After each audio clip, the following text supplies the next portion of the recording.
Good stuff with Brad Tejeda breaking down the roster for us, going through the two deep on both sides of the football, offense, and now the defensive line. Yep. And again, this Mawanoa number with not just the 7.5 sacks, but the 18 tackles for loss. That's a crazy number. That's usually a pass rush edge guy's number, and that's a serious number for those guys as well. So he obviously was amazing last year. And that's and Mark, that's a transfer linebacker that really had to get acquainted with the Miami atmosphere, the Miami defense, and now he changed his number to number 1, the first player under Mario Cristobal on the defensive side of the ball to wear that number. And he is finally getting comfortable with where he's at, and now he's a leader of the defense. He's not a guy that is, a quiet guy that has to come in and just kind of lead by example on the football field. He's kind of cemented himself as a guy that a lot of people in the program can look up to him. And I think he's really taking on that leadership role. And I think that was one of the key things that made him really want to come back to the program, because from a number standpoint and what he did over at Washington State and now at Miami, he is a guy that could have definitely went into the NFL draft. But this is one key guy that we really were able to bring back that I think would have bit us, in the butt, years ago. So being able to keep a guy like Francisco was very key for Miami. And this is also a young man that was able to play with our starting quarterback in Cam Ward. These guys were teammates over at Washington State, for a lot of people that don't remember. So in sizing up the rest of the linebacker core, what do you see there? From a linebacker core standpoint, you lost Corey Flagg, who ended up transferring to Missouri. And then when you look at currently the guys that are currently there, KJ Cloyd obviously ended up leaving the program. You have Wesley Basaint, who in his third year coming out of Miami Central, this is a linebacker that I think from a fan base standpoint, a lot of people have some expectations for him this year. I think him and Francisco will probably be your Mike and Will to start the season. But I also think we have the flexibility to put other guys in rotation. You have Raul Popo Aguirre, who has been playing Mike and Will. He's a guy that has the flexibility to play either position. But because Francisco has been out all spring, Popo has been getting all the first team reps at that Mike position, which should definitely help throughout it should really help throughout the football season. When we do need to give, Kiko some rest, we're able to bring a guy like Popo in, and he has the athletic ability to run sideline to sideline. And so do all these linebackers that we're going to bring up. I think Chase Smith is another name to watch out for. This is a guy that's been at Miami for several years, and he's finally fully healthy. He is going to be a player to watch because I think he's wanting to prove that he can end his career at Miami and be a very good contribution to the linebacker room. And he's another guy that is very athletic. He's probably the most athletic linebacker in the room. And from a sideline to sideline standpoint, I don't think you could find anybody better than Chase Smith. And in last practice on Saturday, he made the biggest hit of practice from people I've heard around the program. So he's really lighting it up in practice as well. And that's what you want to see from a guy that's been battling injuries and has been kind of buried behind the depth chart. But you also got Marcellus Pulliam, Bobby Washington. Cam Pruitt is another name that you need to watch out for. He's a young incoming freshman that has been balling all throughout spring. He's a guy that can be used at safety, at linebacker. He's going to be a guy that's going to be a Lance Guidry chess piece in this defense. And Cam Pruitt is going to, be able to play right away and contribute very early to this defense.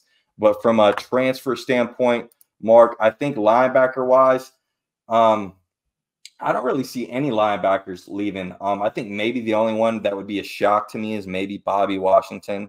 Again, I mentioned Robbie Washington, so maybe both of them may want to go elsewhere just because there's other guys ahead of them. But I personally don't see that happening.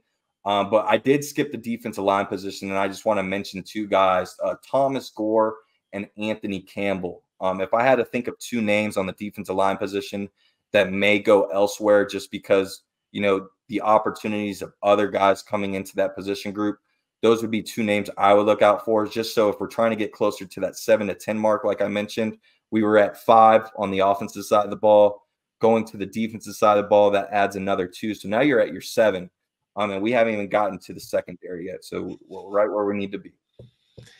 Brad Tahate is here, everyone, from Canes Insight. We have dropped the link in the chat, so it's easy just to click on that, get on over to Canes Insight instantly. There you see the X handle and the URL right there for Canes Insight on the screen as well. We appreciate Brad filling in this week. Brad knows he's welcome anytime. So you just don't even need the invite for a Wednesday night. Cam couldn't make it tonight, but Brad, we will talk college football. We will talk Miami with you anytime. Absolutely, man. It's a pleasure to always talk some ball with you guys. And yeah, man, over at Canes Insight, we're doing some great stuff. Anyone that's not aware, we are now one of the official partners with Canes Connection, which is the official NIL program for the University of Miami and our student athletes. So we do, personal player interviews with the current players on the team. We'll have some coach interviews. We'll also have some special events for our Canes Connection members during and after the spring game on April 13th. So we're constantly bringing in new and hot content every single day. So make sure you check out, everything me, D-Money, Peter Reason, and the rest of the team are doing at canesinsight.com and also on our YouTube channel. Falconer coming back with this one. I miss George. Where's George? Well, George was in the Florida State show the previous hour, so he threw out some 63 to threes. So you guys would have enjoyed that. Falconer coming back with this one. Love Brad. He is the goods and the stats. Can he sing? Are you a singer, Brad?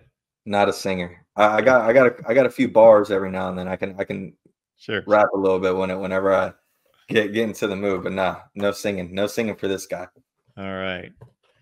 Well, in the secondary, they hope that they won't be hearing the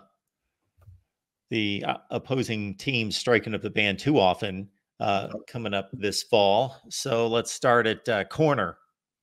Yeah. So the secondary is going to be a very key position group to watch, not only at the end of the spring on these last 5 practices, but also entering fall and possibly who we go after in the transfer portal.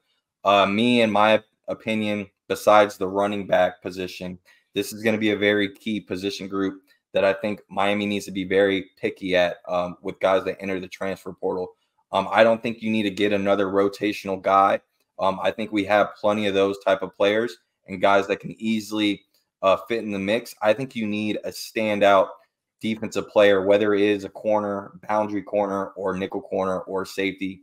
You need a player that can literally be the quarterback of the defense and really, be timid to that quarterback on the opposite side of the ball. When you lose a guy like Cam Kitchens and James Williams, you have to make sure that the next guys that come in really could implement and seize that opportunity. You've already brought in multiple transfer portal guys and Savion Riley out of Vanderbilt and also Mish Powell out of Washington. Those were 2 labeled safeties that came into the University of Miami that you would think that would, just fill in those role of James Williams and Cam Kitchens has done for the program. But actually, now that spring has been upon us and 10 practices are under our belt, it seems like, in particular, Mish Powell out of Washington is a guy that has really cemented himself at that nickel spot for Miami. As we know with Lance Guidry, he likes to run a lot of multiple defensive fronts. But for the most part, that guy at the nickel spot is going to be a key guy that they're going to want to use as a chess piece all throughout the defense. And Mish Powell has really found himself very comfortable in that spot. And I think most of the time you're going to want Mish Powell at that nickel spot. And when that does happen, your safeties currently is Savion Riley, Vanderbilt transfer, and Jaden Harris, who is in his 3rd year now and is really going to have to take himself to the next level to really establish himself as that next starting safety spot. And then you also have Zaquan Patterson, who's a true freshman out of Chaminade Madonna, who's really turning a lot of heads. But I think you still need one more guy in that room. I would probably look more at the safety position than the corner spot, because looking at the corners currently, you got Daryl Porter Jr. on one side. You got Jedias Richard, another Vanderbilt transfer, on the other side of the ball. and you also got Devontae Brown as well, who was a big time recruit out of American Heritage, who as a freshman last year really did some good stuff for Miami.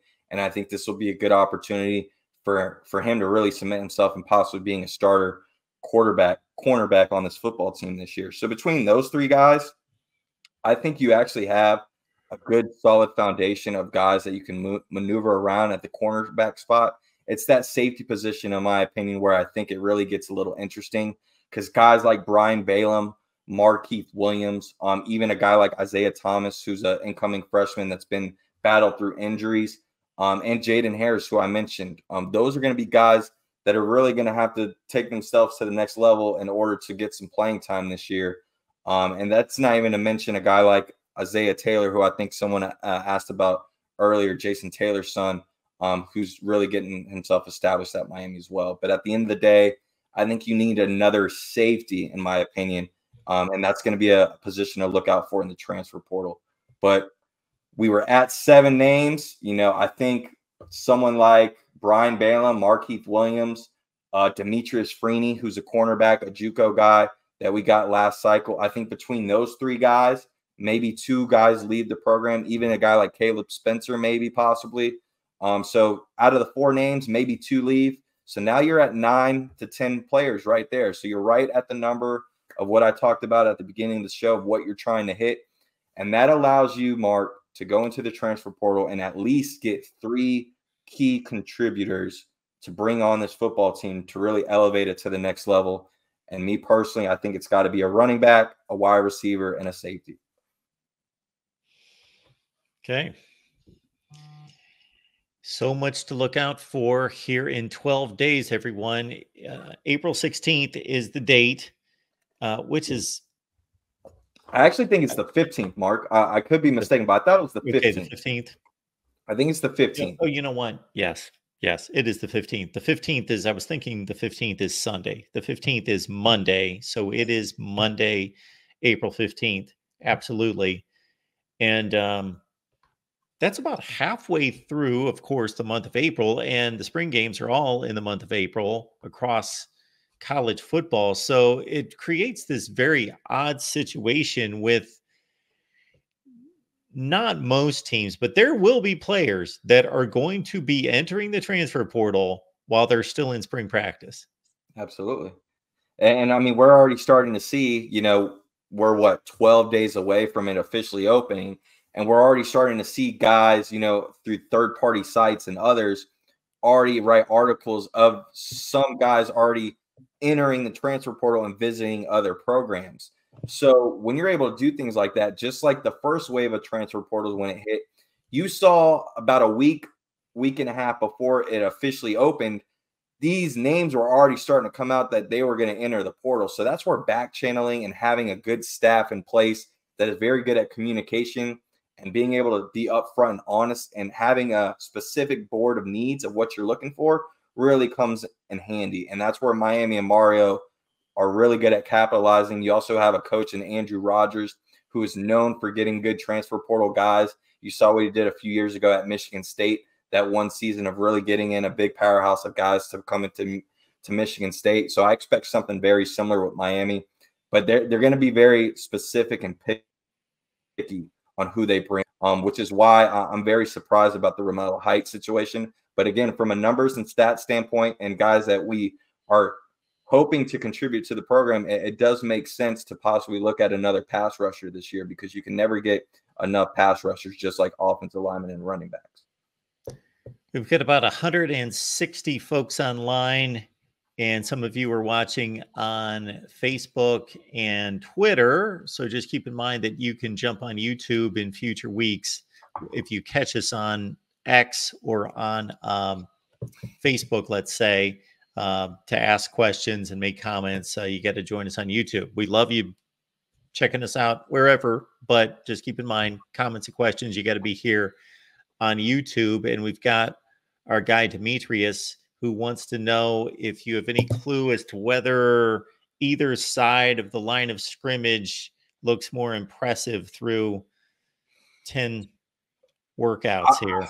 The O-line, D-line has been very similar to the wide receiver cornerback battles all throughout spring. It's really iron sharpens iron. There's been some key, matchups. I think someone like Ruben Bain, going head to head against Zach Carpenter in practice at times is really helping Zach Carpenter, iron and sharpen his game, because he's a guy that transferred from Indiana, who has not played in the ACC yet, and having a guy like Ruben Bain to go up against him in practice every single day is going to be something to watch. You also have, Jalen Rivers, who has obviously been one of our best offensive linemen at the University of Miami and has really cemented himself at that left tackle position.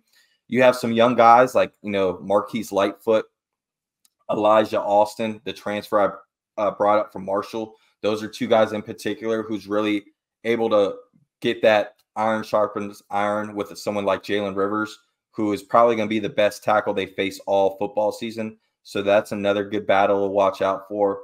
And then Inez Cooper. Inez Cooper has probably had one of the most consistent springs this football season, and he just continues to reshape his body.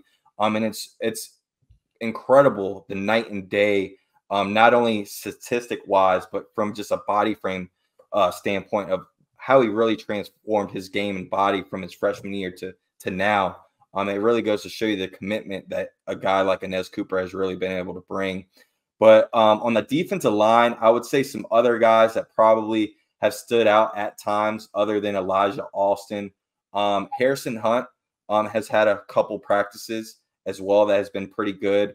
Marley Cook, transfer as well from Middle Tennessee. He's a young man that I've been able to talk to several times. He is an incredible young man off the football field, but he's been doing a lot of good stuff on the football field. I expect him to be one of the top 3 tech defensive tackles we have on this program this year. So I think he's been doing well. But I'm also excited for some other guys that will be coming into the program very shortly. Guys like Justin Scott, Artavius Blunt is another one. Between those two guys, you're really bringing in Armando Blunt and Artavius Jones. I put the two names together. So those 3 guys right there have not entered the program yet. And when those 3 get in there, you're really going to see from a measurable standpoint, these are 3 guys that we just don't have in the D tackle room. Most of our guys that from a physical standpoint look like the 3 guys I just mentioned, they don't have it height wise. They're either short and stocky or they're tall and not as big. These 3 guys, they got the best of both worlds, and they're all true freshmen and guys that every school in the nation wanted. So I think those 3 guys, I think 1 or 2 can easily be key contributors right away. Maybe a Justin Scott or Armando Blunt.